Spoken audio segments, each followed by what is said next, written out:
দাহি আলেম, তাহলে আশা করি বুঝাতে পেরেছি মেয়ে লোকের জন্য সতর কতটুকু, পুরুষের জন্য সতর কত। এবার আসি সতর উন্মুক্ত রাখার বিধান কুফল। এক হাদিস অন্য হাদিসের ব্যাখ্যা।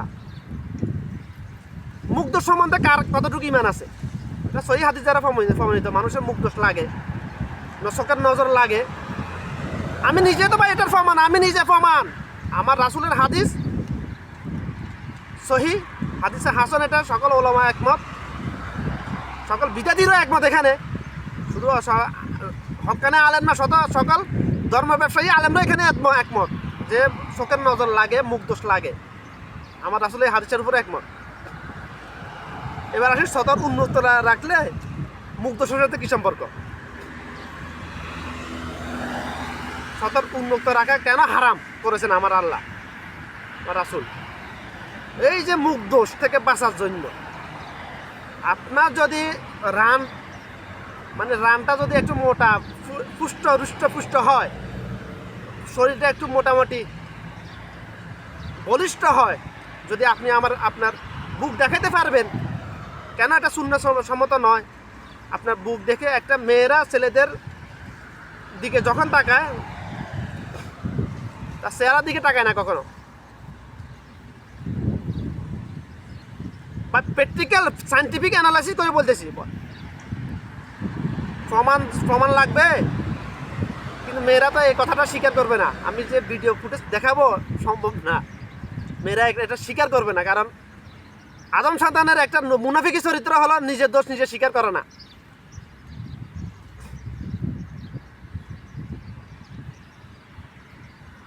অ্যাজ এ আদম সন্তান আমি পুরুষের কথা বলতে পারি, আল্লাহ মাফ করে, আমার চরিত্র এরকম ছিল না কখনো।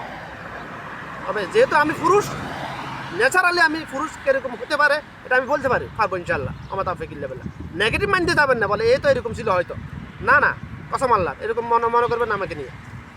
মেয়েরা যখন কোনো পুরুষের দিকে তাকায়, তার বুকের দিকে আর তার শৈলী স্ট্রাকচার, বডি স্ট্রাকচারের দিকে তাকিয়ে তখন সে মনে মনে ঝানা করে, কল্পনা করে, কুমন্ত্রণা করে। তার চোখের নজর যদি একবার লেগে যায়, চোখের নজর কত খারাপ। আমার রাসূলের জামানায় আমার রাসূল সাল্লাল্লাহু আলাইহি ওয়াসাল্লাম এক সাহাবী গোসল করতেছেন, মানে উদিলা অবস্থায় বলতে তার ফরজ ৭০ টাকা ছিল, সুন্নাহসম্মত ৭০ টাকা ছিল না।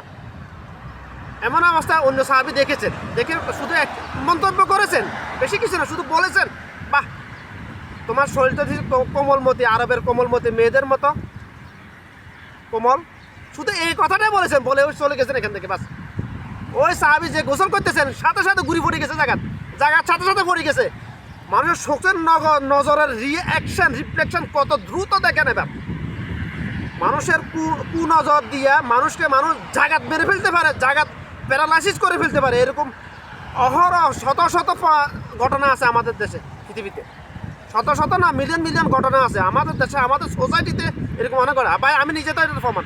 আমি নিজে ভুক্তভোগী মুখ দোষের নজরের। আমি 6 মাস গর্ভবতী ছিলাম, যেটা আমাকে লোকাল ভাষা যেটাকে বলা হয় 6 মাস, টানা 6 মাস আমি গর্ভবতী ছিলাম। আমি নামাজ পড়ার জন্য মসজিদে যাওয়ার মতো ক্ষমতা ছিল না, অথচ আমার এমন কোনো শক্তি ছিল না নামাজের সময় আমাকে আটকে রাখার জন্য। যে সময়ের কথা বলতেছিলাম, যে সময় আমার মুখ দোষ লেগেছে, দুনিয়ার এমন কোনো শক্তি ছিল না আমাকে নামাজের সময় হলে আটকে রাখার জন্য। শক্তি ছিল না, কোনো মানুষের পক্ষে সম্ভব ছিল না। দুনিয়া যেদিকে যাবে যাক, আজান শুরু হয়েছে, আমার হাতে কোদাল ছিল, কোদাল ফেলে দিয়েছি আমি। আমার আসলে একটা হাদিসের উপর আমি আমল করছি।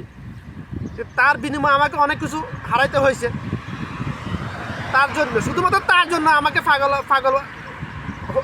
মানুষের কাছে পাগল বানানো হয়েছে আমার পরিবারের পক্ষ থেকে। শুধুমাত্র আমার আসলে কয়েকটা হাদিসের উপর আমল করার কারণে, 100% ঈমান আনার কারণে আমাকে 12 বছর আগে আমার পরিবারের পক্ষ থেকে সবাই মানুষের সামনে পাগল হিসেবে উপস্থাপন করা হয়েছে। আমি পাগল হয়ে গেছি। দুনিয়ার প্রতি হুব্বুদ দুনিয়া রাসুকুল্লি খাতিয়া, দুনিয়ার মহাব্বত সমস্ত গুনাহের মূল। এই অর্থটা, ব্যাখ্যাটা ভুল। দুনিয়ার প্রতি অতিরিক্ত মহাব্বত সমস্ত গুনাহের মূল। আমার কলমে জন্মের পর থেকে এখন দুনিয়ার প্রতি অতিরিক্ত মহাব্বত নাই। দুনিয়ার প্রতি মহাব্বত না থাকলে সে বেঁচে থাকবে না, বাঁচার আশায় তো হারিয়ে ফেলবে। আমি নিজে ভুক্তভোগী চোখের নজরের মুখ দোষের। 6 মাস আমি গর্ভবতী ছিলাম, আমার পুরো শরীর প্যারালাইসিস অবস্থা, আমি শুধু শুয়ে থাকতাম, 24 ঘন্টা শুধু শুয়ে থাকতাম, চলাফেরা করতে পারতাম না, আমার চলার ক্ষমতা ছিল না। যে মানুষকে এত জ্বর তুফান হয়ে যাও, এত জোরে বৃষ্টি হয়েছে, ফজর নামাজ পড়ার জন্য মসজিদে যাওয়া থেকে কোনো শক্তি আটকাইতে পারে নাই। তখন আমি একা একা ঘুমাইতাম, আমাদের বারান্দা ছিল আলাদা, পারে নাই।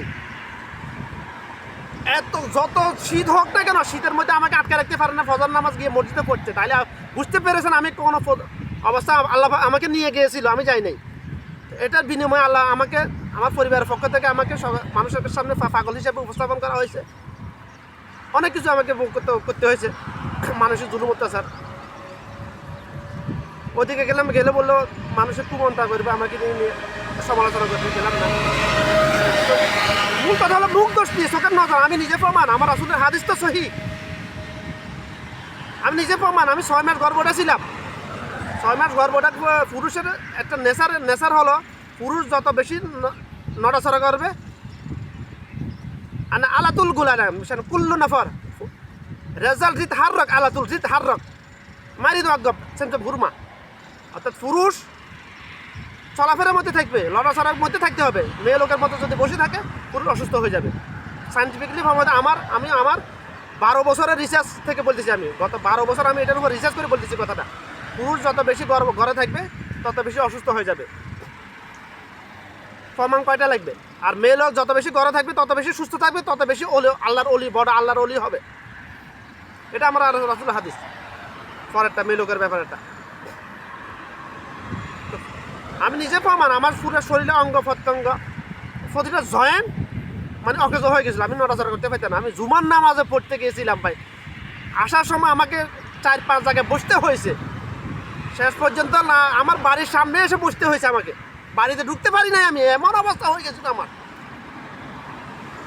আমাকে অনেক ডাক্তারের কাছে, কবিরের কাছে নিয়ে যাওয়া হয়েছিল। ফেনীর এক কবিরাজের উসুল্লাহ আল্লাহাক,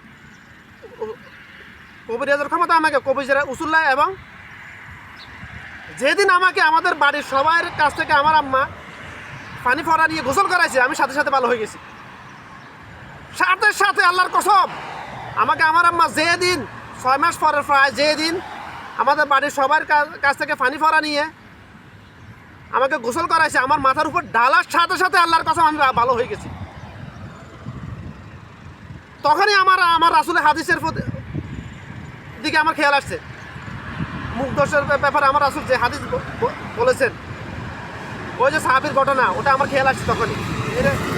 আমি আগে বুঝতে পারি না কেন আমি তখন আমি বুঝতে পেরেছি আমি তো মুখ দোষের কারণে এরকম হয়ে গেছে। আল্লাহ আমাকে সুস্থ করে দিয়েছে। কিন্তু 6 মাসে আমি গর্ভবতী ছিলাম, প্যারালাইসিস অবস্থা ছিলাম। তার উপর হিসাবে আমার একটা বড় ধরনের একটা রোগ হয়েছিল। ওটা ভুক্তভোগী আমি প্রায় 6 মাস আমি ওটার জন্য ভুগছি। আমি ওইদিকে গেলাম না। আমি আশা করি বুঝাইতে পেরেছি। আমার রাসূলের হাদিসের উপর ঈমান যদি না থাকে, আমার কিছু করার নাই। আমি তো ভাই ভিডিও বেশি বিক্রি করে পয়সা কামানোর জন্য একটা কথা বলতেছি না।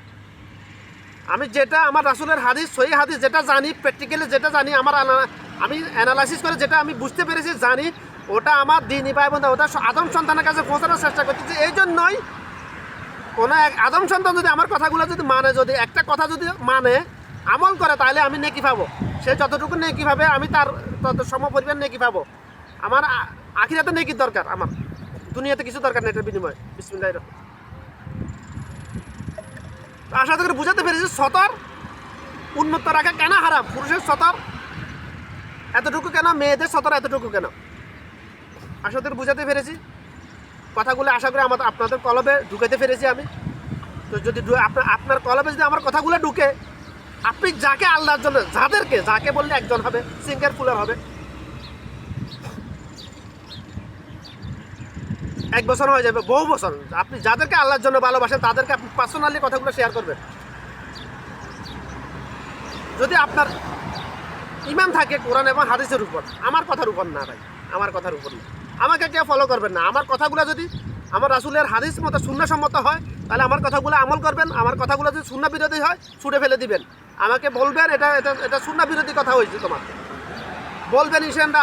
যদি আমি ভুল প্রমাণিত হই আমি তওবা করব জাতির সামনে। জীবনে কখনোই আমি কথা অ্যাজ এ মুসলমান, অ্যাজ এ আদম সন্তান হিসেবে আমার কথার চলাকালীন আমার কথা মুখ থেকে কোনো ভুল কথা বের হইতে পারে, কোনো নেগেটিভ শব্দ